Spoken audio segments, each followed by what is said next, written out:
오늘 하나님께서 우리에게 주신 말씀은 잠언서 23장의 말씀입니다. 잠언서 23장 1절부터 9절까지 먼저 한 목소리로 천천히 같이 읽겠습니다. 내가 관원과 함께 앉아 음식을 먹게 되거든 삼가 내 앞에 있는 자가 누구인지 생각하며 내가 만일 음식을 탐하는 자이거든 내 목에 칼을 둘 것이니라. 그에 맞이는 음식을 탐하지 말라. 그것은 속이는 음식이니라. 부자 되기에 쓰지 말고 내 사사로운 지혜를 버릴지어다. 내가 어찌 허무한 것에 주목하겠느냐. 정령 재물은 스스로 날개를 내어 하늘을 나는 독수리처럼 날아가리라. 악한 눈이 있는 자의 음식을 먹지 말며 그의 맛있는 음식을 탐하지 말지어다. 대저 그 마음의 생각이 어떠하면 그 의인도 그러한즉 그가 내게 먹고 마시라 할지라도 그의 마음은 너와 함께 있지 아니함이니라. 내가 조금 먹은 것도 토하겠고 내 아름다운 말도 헛된 대로 돌아가리라. 미련한 자의 귀에 말하지 말지니 이는 그가 내 지혜로운 말을 업신여길 것임이니라. 아멘. 할렐루야. 하나님께서 주신 은혜와 평강이 우리 성도님들 위에 늘 충만하시기를 주님의 이름으로 축원드립니다. 이 폭우가 왔다가 무더위가 왔다가 우리가 참 이 기후변화 때문에 장마와 폭염이 참 점점 심각해지고 있고요. 그것 때문에 우리 성도님들 많이 지치실 텐데요. 그래도 그럴 때 더욱 힘내시기 바랍니다. 우리 성도님들 한 주간 동안 진짜 행복을 맛보시며 사셨나요? 진짜 행복. 진짜 행복은 행복한 상태인데요. 그것은 편안한 상태예요. 내 마음이 편안하고 몸도 편안한 상태. 그러니 자연스럽게 용서, 연민, 수용, 감사, 사랑, 존중이 자연스럽게 됩니다. 근데 반대로 내 안에 행복하지 않은, 그래서 불편한 상태가 되면 우리 안에선 자연스럽게 공격성이 나오고요. 원망과 분노, 두려움, 걱정, 근심이 앞서집니다.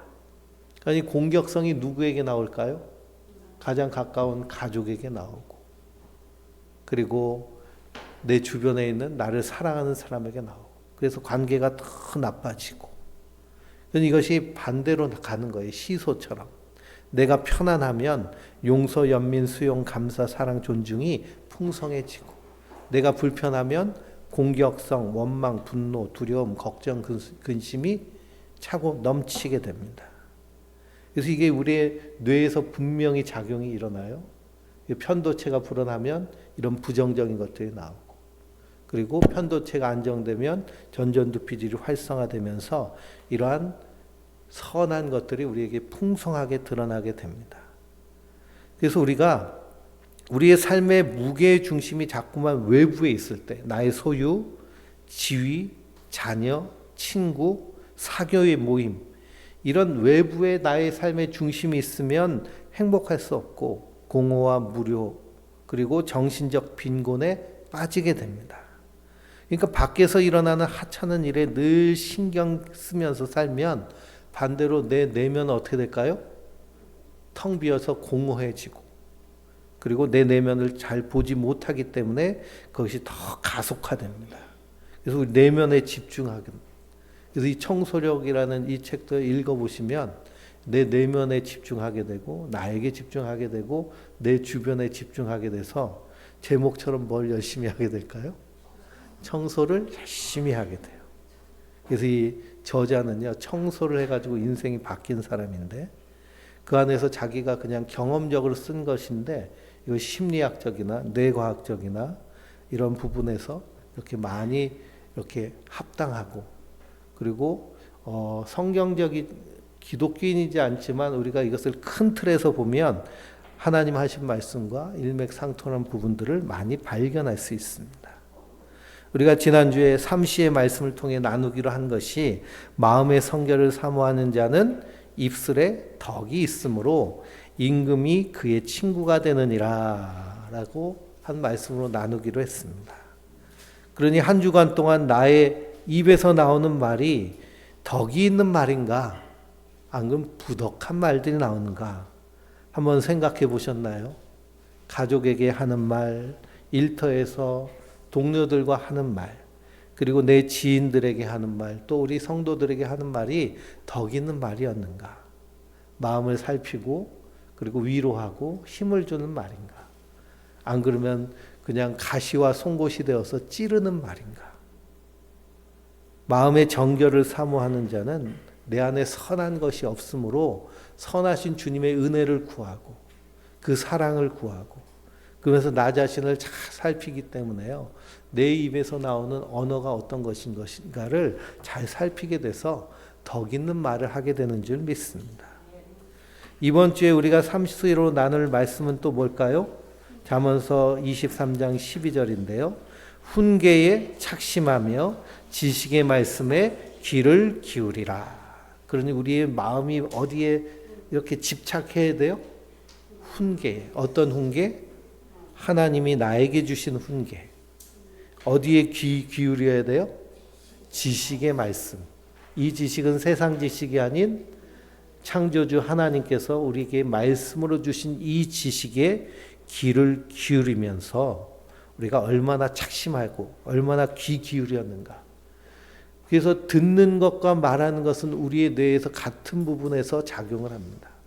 그러니 이 지식의 말씀을 내가 열심히 귀 기울이면 자연스럽게 내 입술에서 뭐가 나올까요? 이 하나님의 지식의 말씀, 사랑의 말씀이 풍성하게 드러나게 되는 줄 믿습니다. 우리가 살고 있는 시대를요, 탈권위의 시대라고 그래요. 권위가 사라진 시대, 권위가 없어진 시대. 왜 권위가 없어졌느냐 하면 권위가 가지고 있던 사람들에게 무엇이 있었냐면 지식이 있었어요. 그러니 선생님의 권위는 그 선생님이 가지고 있는 지식 때문에 권위가 있었고요. 그리고 부모의 권위는 삶의 경험을 통해서 그 경험을 자녀들에게 나눠줄 수 있는 그런 선생님, 인생 선생님이기 때문에 권위가 있었습니다. 근데 요즘은 이 권위가 다 사라져 버렸어요. 왜 그럴까요? 이 지식이 보편화되었기 때문에 그렇습니다. 그러니 우리의 지식이 다 어디 와 있어요? 예? 핸드폰에 다 와 있잖아요. 스마트폰. 얼마나 똑똑한지. 신형이 나오면 나올수록 점점 똑똑해져요. 그래서 이제는 연동형 AI라는 것이 나옵니다. 만화나 어떤 SF 영화 보면 이 컴퓨터랑 대화하잖아요. 그래가지고 이거 어떻게 해야 되지? 그럼 컴퓨터가 답을 딱딱 주고 그래서 그렇게 하는 이것이 이제 실제로 우리 삶 가운데 적용될 날이 멀지 않습니다. 그 요즘 최신 폰들은요, 외국에 나가서 이렇게 대화를 할 때에도 실시간으로 어떻게 해요? 번역을 해줘요.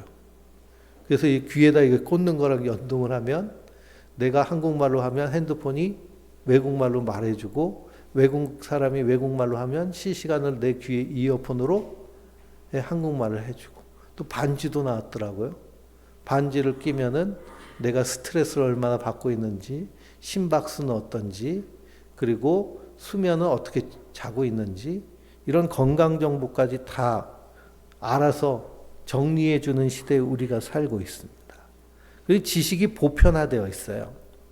이런 시대 가운데 우리는 어떤 능력이 있어야 되느냐? 정말 중요한 지식을 내가 찾고 발견하고 그것을 삶에 적용하는 것입니다. 세상 학문도 그렇고요. 그리고 세상에서 말하는 것도 우리 그리스도인들은 이것이 창조주이신 하나님의 지식에 근거한 연구들이고 결과들인지를 잘 우리가 분별을 하고 그것을 취사 선택해야 됩니다. 그러니 뉴스들도요, 다 똑같은 뉴스가 아니라 어떤 뉴스도 있어요? 가짜 뉴스도 있어요. 정보도 이것이 정말 우리에게 좋은 유익을 주기 위한 정보가 있는가 하면 무언가 다른 의도를 가지고 행하는 정보들도 있기 때문에 그렇습니다. 그러니 훈계에 착심하며 지식의 말씀에 귀를 기울이며 한 주간도 승리하시길 바랍니다. 그래서 오늘 말씀이요, 다 그런 우리로 하여금 풍성하고 충만하게 주시는 말씀입니다. 그래서 잠언서의 말씀 30장으로 1장으로 되어 있는데요.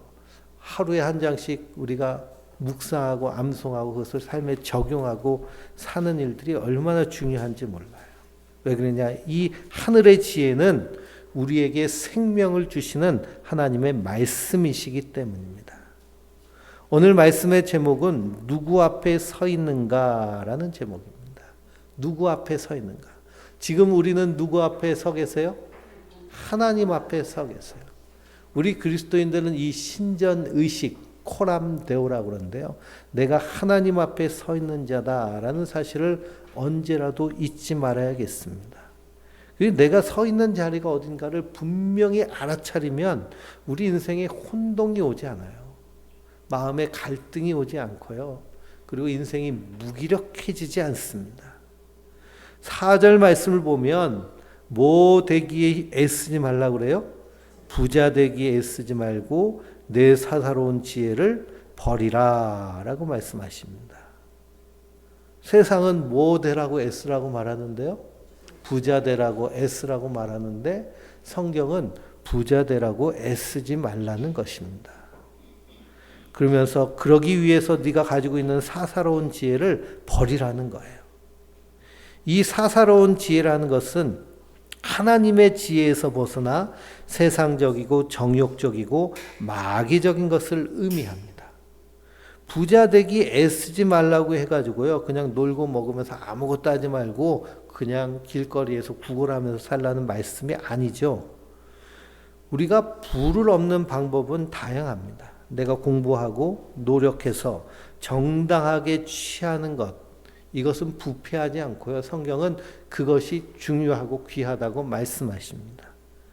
그런데 부자가 되기 위해서 내가 애쓰고 애쓰다 보니까 불법을 행하는 부가 있잖아요. 보이스피싱에 가담한다거나 앙금 주가 조작을 한다거나 전세 사기를 친다거나 부동산 투기를 한다거나 하는 불의한 방법으로까지 부를 이루려고 애쓰지 말라는 겁니다. 그 왜 사람들이 이렇게 범죄에 가담해서까지 지금 대통령 영부인도 주가 조작 때문에 말이 많잖아요. 그러면 왜 이런 것까지 해가면서 부를 취하려고 할까요? 이것이 탐심으로 연결됐기 때문입니다. 탐심으로 눈을 멀게 하여서 창조주이신 하나님을 버리고 하나님을 경외하는 것을 내팽개치고 자기인이 주인이 되는 하나님의 진노를 쌓는 일이기 때문에 그렇습니다. 그래서 1절에서 3절을 읽어보면 내가 관원과 함께 앉아 음식 먹게 되거든 삼가 내 앞에 있는 자가 누구인지를 생각하고 내가 음식을 탐하는 자거든 내 목에 칼을 두라. 이 3절에는 그의 마시는 음식을 탐하지 말라라고 되어 있습니다. 탐하는 것. 탐심에 대한 말씀이 1절에서 6절까지의 경고의 말씀입니다. 탐하지 말라라는 말은 히브리어로 네페시라는 단어인데요. 이것은 갈망한다는 뜻이 있습니다. 우리 인간에게는 다 갈망이 있습니다. 갈망이 있는데 이 갈망이 선한 갈망인지 안 그러면 악한 갈망인지. 그래서 성경에도 성령의 욕망이 있고 그리고 정욕의 욕망이 있음을 분명히 말씀하고 있죠. 1절에 관원으로 되어 있는데요. 다른 번역을 보면 군주로 되어 있습니다. 내 앞에 있는 사람이 누구인지를 생각하라는 거예요. 음식을 탐하는 자라면 내 목에 뭘 두라고 그래요? 칼을 두라. 목에 칼이 이렇게 되어 있는데 음식이 넘어갈까요? 넘어가지 않죠. 그 음식은 속이는 음식이라는 겁니다. 그래서 세상에는 공짜가 없다는 말이 있죠. 세상에는 공짜가 없습니다.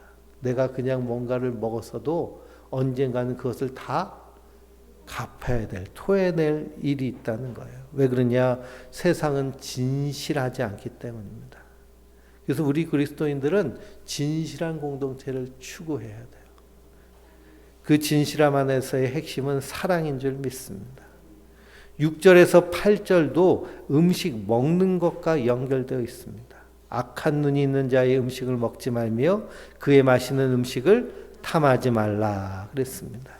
악한 눈이 있다는 것은 겉으로는 먹고 마시라고 하지만 그 안에는 다른 뜻이 품어져 있다는 거예요.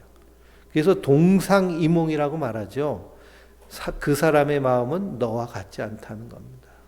우리가 참 많이 오해하는 것이 내 마음과 네 마음이 서로 같은 줄 오해해요.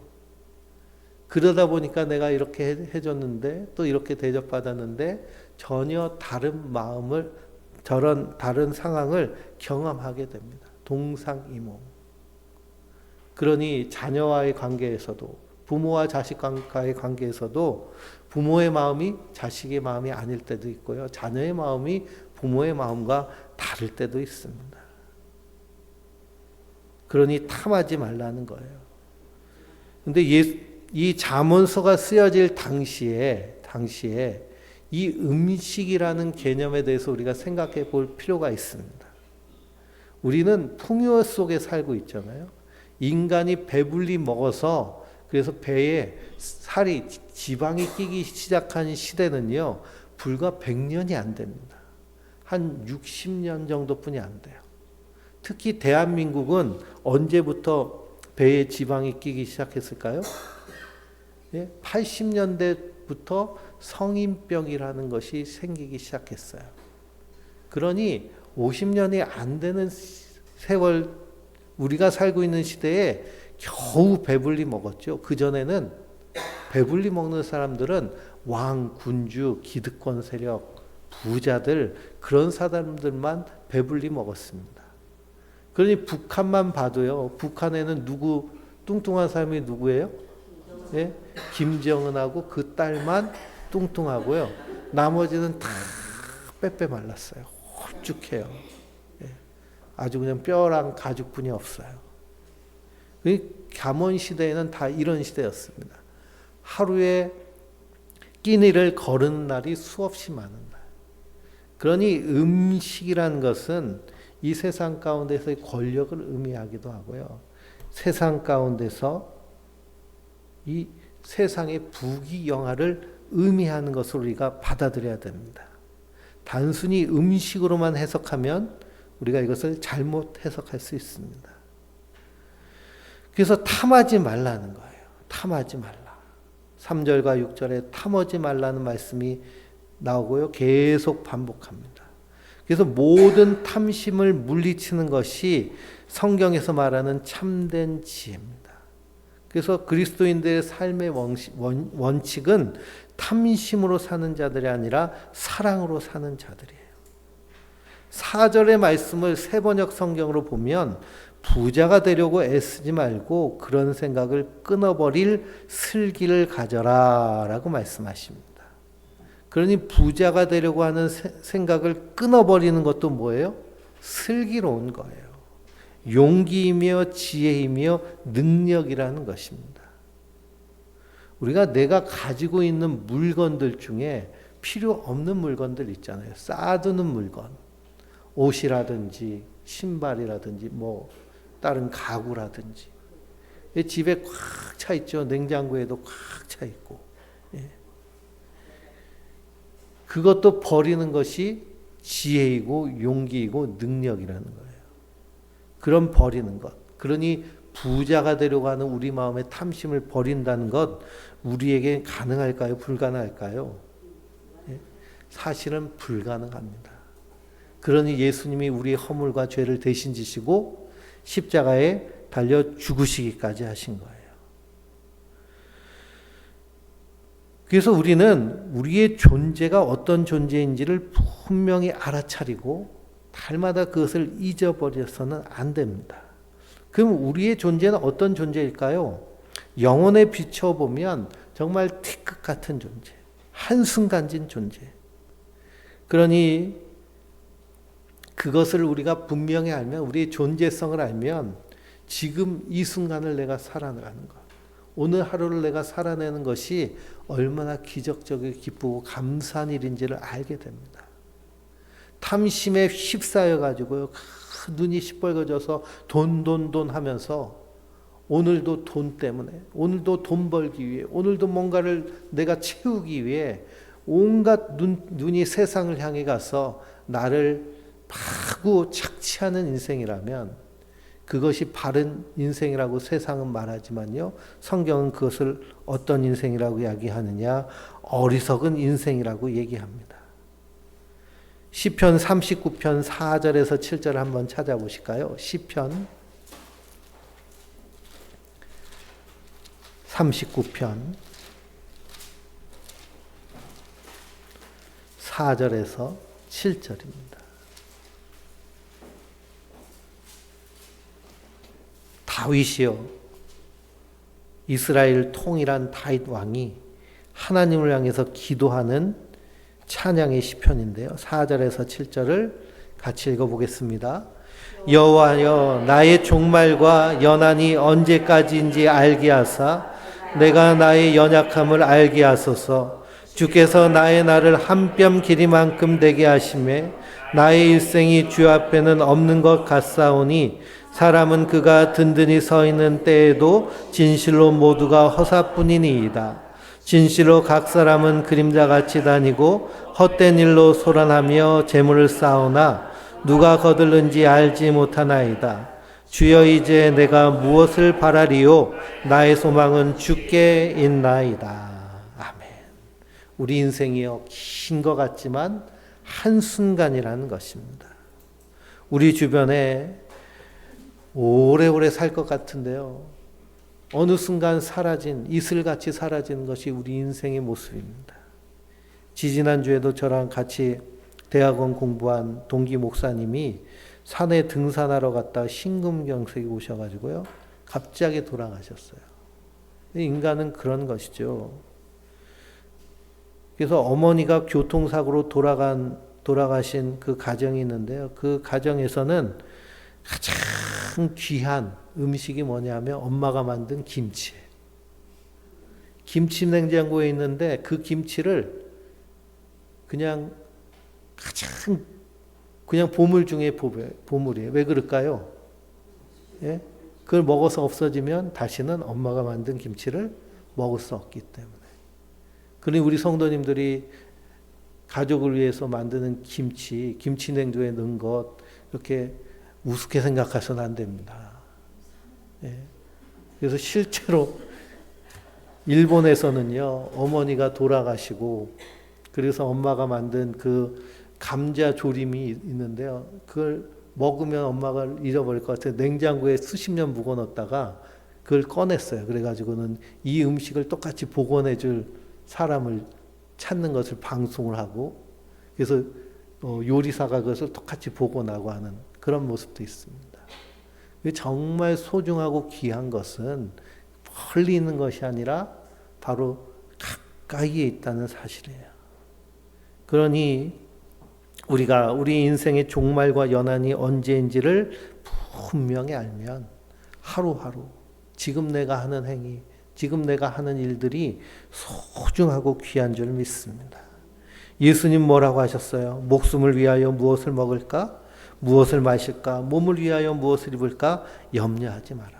목숨이 음식보다 중하지 아니하며 몸이 의복보다 중하지 아니하냐. 공중의 새를 보라. 심지도 않고 거두지도 않고 창고에 모아들이지도 아니하되 너희 하늘 아버지께서 기르시나니 너희는 이것보다 귀하지 아니하냐.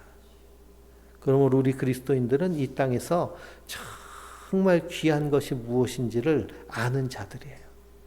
왜 그러느냐? 우리는 이 땅에서의 티끌 같은 존재, 잠시 있다 영원으로 옮겨진 존재라는 사실을 믿고 사는 자들이기 때문입니다.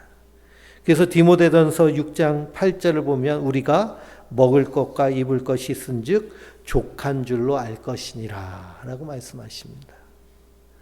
골로새서 3장 5절은요, 더 강하게 말씀하고 계세요. 우리가 땅에 있는 지체를 죽이라. 곧 음란과 부정과 사욕과 악한 정욕과 탐심이니 탐심은 우상 숭배니라 라고 하십니다. 그러니 탐심으로 가득한 세상 가운데 우리가 살고 있어요.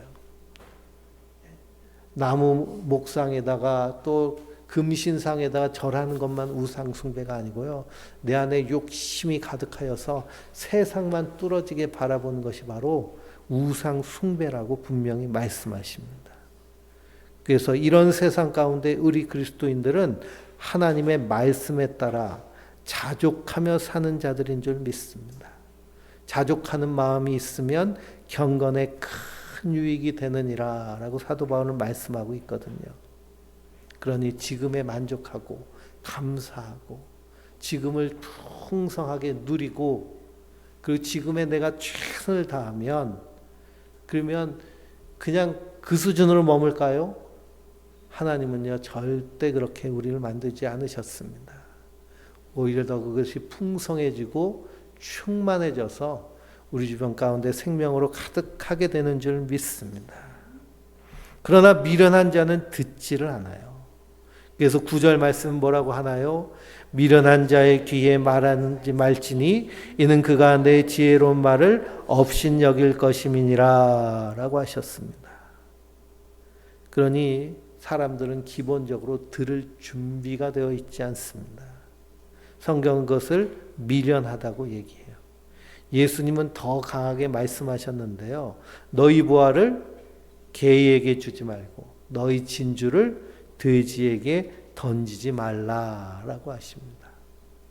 또 복음을 전하는 자들에게 영접하지 않고 복음을 듣지 아니하면 어떻게 하라고 하세요? 그 발의 먼지를 떨어버려서 증거를 삼으라라고 하십니다. 그러니 우리는 미련한 자가 되지 않기 위해서 사도 바울은 고린도전서 3장 18절에서 23절에 아무도 자신을 속이지 말라. 너희 중에 누구든지 이 세상에서 지혜 있는 줄로 생각하거든 어리석은 자가 되라. 그리하여야 지혜로운 자가 되리라 라고 하십니다. 어리석은 자가 되라. 그리하여 지혜로운 자가 되리라 하신 말씀은 무슨 말씀일까요? 내가 지혜로운 줄 착각하지 말라는 거예요. 나는 아무것도 몰라서 배우고 공부하고 배우고 훈계받고 교육받고 이끌음을 받아야 돼 하는 겸손한 마음으로 말씀 앞에 서 있으라는 것입니다. 그때 우리에게 이 하나님의 생명으로 우리가 충만케 될 줄 믿습니다. 10절부터 18절까지 읽어볼까요? 옛 지계석을 옮기지 말며 고아들의 밭을 침범하지 말지어다. 대적 그들의 구속자는 강하시니 그가 너를 대적하여 그들의 원한을 풀어주시리라. 훈계에 착심하며 지식의 말씀에 귀를 기울이라. 아이를 훈계하지 아니하려고 하지 말라. 채찍으로 그를 때릴지라도 그가 죽지 아니하리라. 내가 그를 채찍으로 때리면 그의 영혼을 수월에서 구원하리라. 내 아들아, 만일 내 마음이 지혜로우면 나 곧 내 마음이 즐겁겠고 만일 내 입술이 정직을 말하면 내 속이 유쾌하리라. 내 마음으로 죄인의 형통을 부려하지 말고 항상 여호와를 경외하라. 정령이 내 장래가 있겠고 내 소망이 끊어지지 아니하리라. 아멘. 10절에 옛 지계석을 옮기지 말라고 하십니다. 지계석은 토지의 이런 경계선이죠. 이것이 옮겨지는 것은 뭘까요? 가난한 사람이 먹고 살 것이 없어서 분배받은 토지를요 부자에게 팔 때 그 경계가 옮겨집니다. 이 이스라엘 백성들은 가나안 땅에서 토지를 분배받았어요. 자기들이 노력해서 산 것이 아니라 하나님이 나눠주셨습니다. 각 지파별로. 그러니 그 땅은 누구 거예요? 본질적으로 하나님 것이라는 겁니다. 그런데 이스라엘 사람들이 어떻게 했나요? 과부와 고아들의 땅을 뺏었어요. 그런데 성경은 그것을 침범하지 말라고 하십니다. 그들에겐 누가 있기 때문에? 구속자 여호와께서 강하기 때문에 그들을 대적하여 그들의 원한을 풀어주신다라고 하셨어요. 구속자라는 말의 히브리어는 고엘입니다. 고엘. 고엘은 친척의 빚을 갚아주고 원수를 갚아주고 멍에도 대신 지어줍니다. 구약 성경 룻기를 읽어보면 이 나오미와 룻이 고향 베들레헴으로 돌아와서 그래서 고엘을 찾았는데요. 그 고엘이 누굴까요? 보아스예요. 보아스가 이 룻과 결혼을 하고 그의 삶을 돌봐줍니다. 그것이 고엘이 하는 역할이에요. 우리에게 고엘이 있습니다. 그분이 누굴까요? 예수님이세요. 우리의 고엘 되신 그리스도께서 우리의 허물과 죄의 값을 다 치르시고 십자가에 달려 죽으셨을 뿐만 아니라 부활하셔서 우리에게 영원한 하나님 나라를 약속하신 영생을 선물로 주신 줄 믿습니다. 그러니 우리 그리스도인들은 이 땅에서 이 고엘 대신 그리스도를 의지하고 믿음으로 사는 자들이에요. 그렇기 때문에 우리가 고아와 가난한 자와 이방인들을 불쌍히 여기고 그리고 그들에게 선을 적극적으로 행해야 될 줄 믿습니다.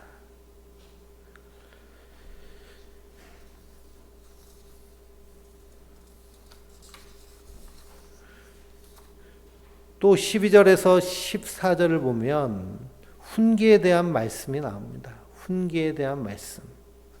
그래서 자녀들을 훈계하기를 어떻게까지 하라는 거예요?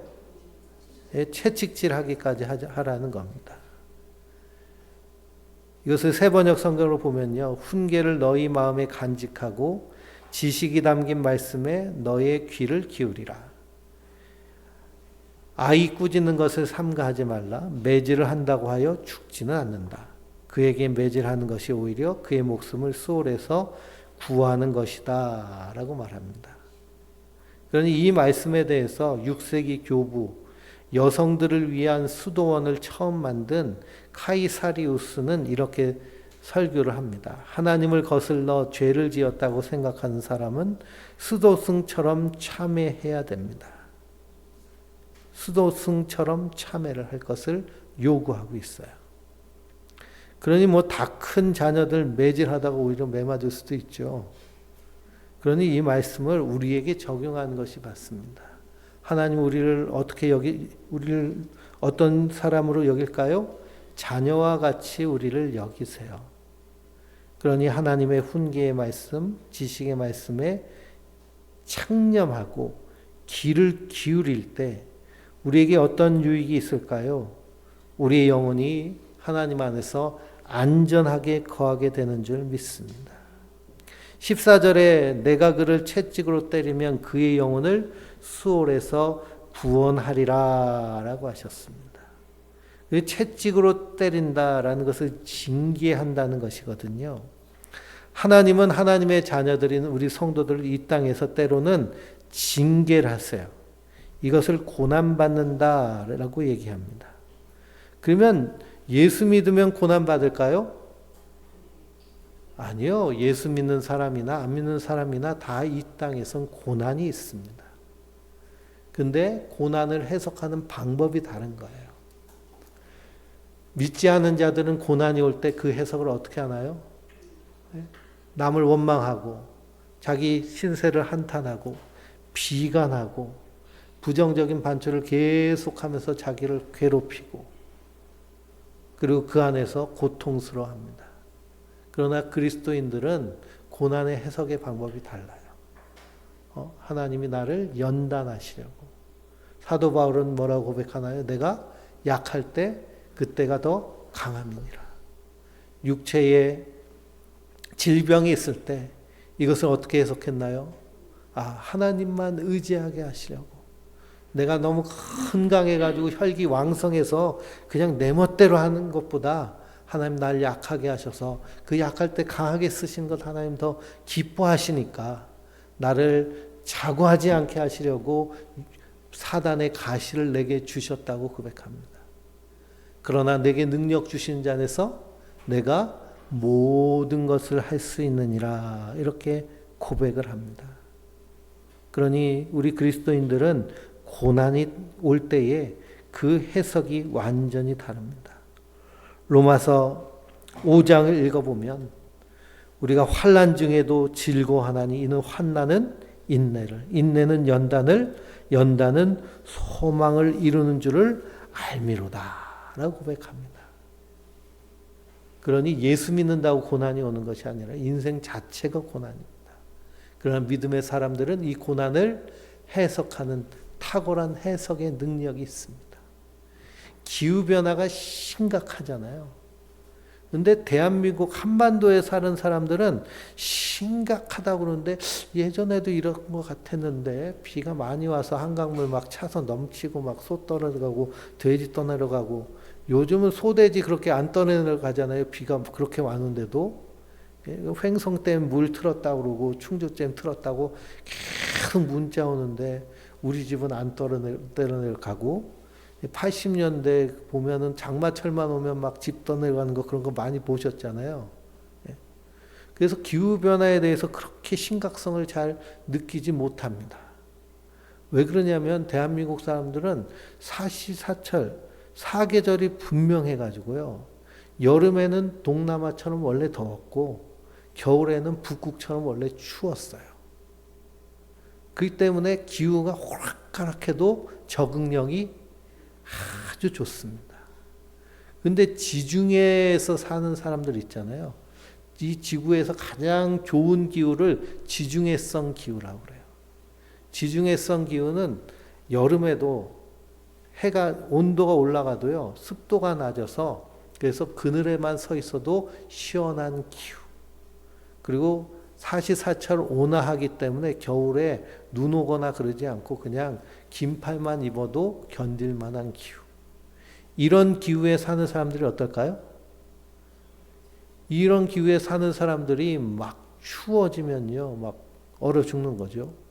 막 덥고 습도가 올라가면 그 나라는 에어컨도 없어요. 그렇기 때문에 온열질환으로 죽는 겁니다. 저 카나다에 사는 사람들 있잖아요. 카나다는 이 북쪽에 있는 나라이기 때문에 원래 추운 나라예요. 여름이 돼도 서늘한 나라. 근데 그 나라에서 막 35도, 6도 넘어가니까 에어컨도 없고 선풍기도 없고 그러니 온열질환으로 죽는 거죠. 그러니 기후변화를 우리 대한민국 사람들은 어떻게 해석하면 좋을까요? 아, 그래도 이겨낼 수 있어. 사실 걱정할 필요는 없습니다. 과학이 조금만 더 발달하면 기후변화를 이렇게 해결할 수 있는 과학적인 그런 해결책들이 많이들 준비해 있기 때문에 조금만 참으면 돼요. 한 5, 60년만 참으면 기후변화 해결책이 나옵니다. 그러니 우리 그리스도인들은 해석의 능력이 남다른 거예요. 그래서 하나님의 사람들은 7번 넘어질지라도 다시 일어납니다. 왜 그럴까요? 우리는 은혜로 해석하는 자들이기 때문이에요. 19절부터 35절까지 보면 사귀지 말라는 사람들이 나옵니다. 근데 22장에도 사귀지 말라는 사람이 나오죠. 22장에는 어떤 사람들과 사귀고 동행하지 말라고 그래요? 노를 품는 자들, 울분을 가진 자들. 왜 그러냐? 그 부정적인 것이 다 전염되고 전이 되기 때문에 그렇습니다. 근데 오늘 23장에서는 술을 즐기고 고기를 탐하는 자, 그 사람과 사귀지 말고 게으른 자와 함께하지 말라고 말씀하고 있습니다. 술을 즐긴다라는 것은 세상에 취하는 것을 얘기해요. 고대 사회의 고기는 아무나 먹는 것이 아니죠. 그러니 세상에서의 부귀영화를 탐하는 그 탐심을 얘기합니다. 세상에 취하여서 세상 재물만 쫓는 것을 의미해요. 그러니 소고기 좋아하고 돼지고기 좋아하는 것 가지고 이 말씀을 가지고서는 정죄하면은 말씀을 완전히 오해하는 것이죠. 그러나 세상은 이 세상의 마귀적이고 정욕적이고 세상적인 것에 완전히 눈이 멀어 있다는 것을 우리가 분명히 인식해야 될 줄 믿습니다.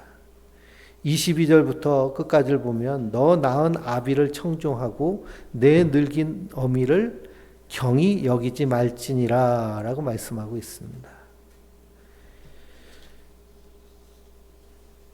우리 셀프톡이라고 하죠. 우리 내면 소통.